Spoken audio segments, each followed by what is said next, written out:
ધરપકડ કરવામાં આવી છે શું છે સમગ્ર વિગત? રાજકોટના ફરિયાદી સાથે એક અઠવાડિયા પહેલા 16,50,000 સાયબર ફ્રોડની ફરિયાદ થયેલી.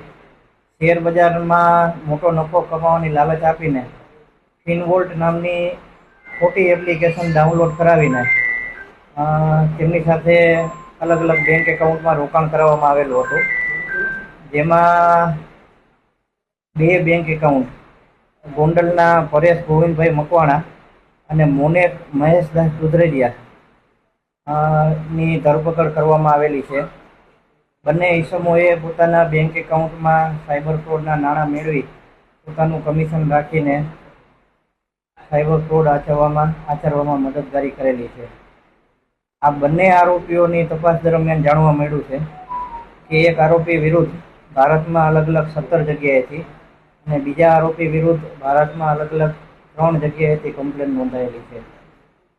એમને પોતાના એકાઉન્ટમાં કેટલા રૂપિયા મેળવ્યા હતા અને કેટલું કમિશન મળ્યું હતું?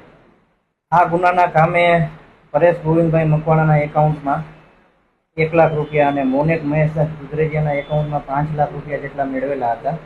અને આ બંને ઇસમોએ આખા ભારતમાંથી પોતાના એકાઉન્ટમાં 56 લાખ અને 61 લાખ જેટલી રકમ મેળવેલી છે. કેટલું કમિશન મળતું?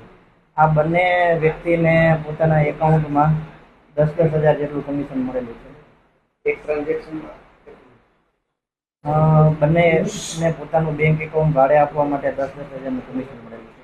સર, બંને આરોપીઓની પૂછપરછમાં અન્ય કોઈ આરોપીનું નામ નીકળ્યું છે કે કેમ, અને આરોપીએ બેંક એકાઉન્ટ ખોલાવ્યા બાદ તેમનું જે બેંક એકાઉન્ટ છે તેમની ફીટ આપી દીધી હતી કે કઈ રીતે શું?